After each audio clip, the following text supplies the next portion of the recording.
Students from the chapter Electoral Politics, Political Science for class 9th, we are having the topic Educational Qualifications of Candidates.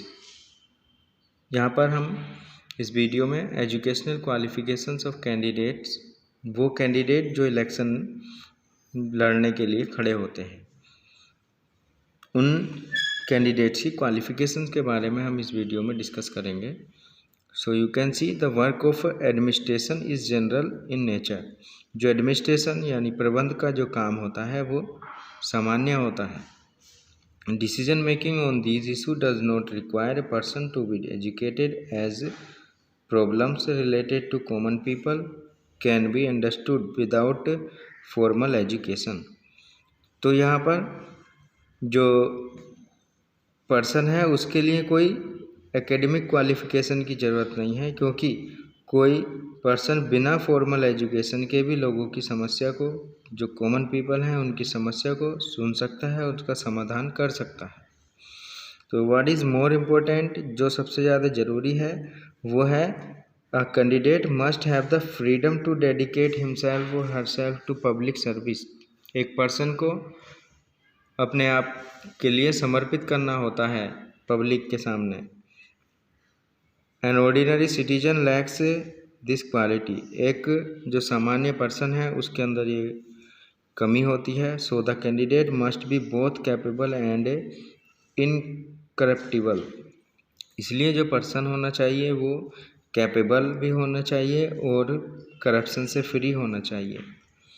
These are attributes, characteristics, traits that people can possess even if they are not formally educated. अगर कोई person formally educated नहीं है तो he or she should have attributes, characteristics, traits as well. Now the capacity of the legislator is judged by people through election. जो capacity है legislator की वो लोगों के द्वारा इलेक्शन के माध्यम से देखी जाती है. If education is a pre condition for contesting election it would deny many capable people the opportunity to contest election in India. अगर एक फॉर्मल एजुकेशन को इलेक्शन लड़ने के लिए कैपेबिलिटी बनाया जाता तो शायद जो पर्सन कैपेबल होते हैं उनको अपॉर्चुनिटी नहीं मिल पाती. तो वी मस्ट रिमेंबर दैट, हमें ये याद रखना है, we have not been able to attain 100% literacy in India. हम इंडिया में लगभग 100% लिटरेसी पहुंचाने में सफल नहीं है. Besides these is little correlation between literacy and democracy. इसके बाद भी लिटरेसी और डेमोक्रेसी में एक सहसंबंध है. Democracy has survived in India for long without complete literacy. बिना कंप्लीट लिटरेसी के इंडिया में डेमोक्रेसी ने एक लंबे समय तक अपना रास्ता तय किया है. Today India is known as the world's largest democracy, where as many countries in Asia and Africa have degenerated into dictatorship, though they stated as democratic ones. तो यहाँ पर इंडिया वर्ल्ड का सबसे लार्जेस्ट डेमोक्रेटिक कंट्री है. कुछ country जैसे कि Africa के कुछ कंट्री हैं, एशिया के कंट्री हैं, वो अभी भी डिक्टेटरशिप में हैं. उनको डिक्टेटरशिप फेस करनी पड़ती है और they started as a democratic ones, और उन्होंने जो है डेमोक्रेटिक बनने के लिए अपना प्रयास कर दिया है. तो to conclude we can say that, और निष्कर्ष रूप में हम कह सकते हैं that it is up to the people to decide whether they feel the educational qualifications are essential for candidates who contest election. तो हम ये कह सकते हैं कि क्या एजुकेशनल क्वालिफिकेशंस ज़रूरी हैं जिसमें एक पर्सन इलेक्शन लड़ सकता हो. Now democracy a costly experiment for India. Democracy एक कॉस्टली एक्सपेरिमेंट है इंडिया के लिए। तो some people believe that democracy is an expensive experiment like. कुछ लोग ये विश्वास करते हैं कि डेमोक्रेसी में जो है, डेमोक्रेसी एक महंगी प्रयोग है। A lot of money is spend on holding election, क्योंकि इसमें इलेक्शन कराने के लिए बहुत ज़्यादा पैसा खर्च करना होता है।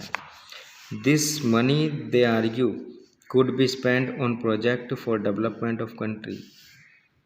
ऐसा मानना होता है या माना जाता है, लोगों का ऐसा मत है कि इस पैसे को अगर किसी प्रोजेक्ट में लगाया जाए तो कंट्री का डेवलपमेंट हो सकता है। Only sound socio economic condition provide a solid foundation on which the edifice of democracy can be built. तो केवल सोशो इकोनॉमिक कंडीशन जो है वो एक सॉलिड फाउंडेशन, एक सॉलिड बेस बना सकती है जिस पर एक डेमोक्रेसी बड़े आसानी से बन सकती है। As you have read, as many as 17 general elections have been held in India since independence. आज़ादी के बाद से, जैसे हमें पता है, इंडिया में 17 जनरल इलेक्शंस हो चुके हैं। The last election to Lok Sabha were held in 2019। Last election 2019 में हुआ था। 1120 करोड़ वर spend on holding these election. Election को कराने के लिए 1120 करोड़ रुपीज़ खर्च में आया। If you compare this amount with the money spend on building up the nation defence, you will discover that it is very small. अगर हम कंपेयर करते हैं इस मनी की जिसमें कंट्री की डिफेंस है, तो इसका मतलब है हमें पता लगेगा कि जो डिफेंस वाली मनी है बहुत कम है।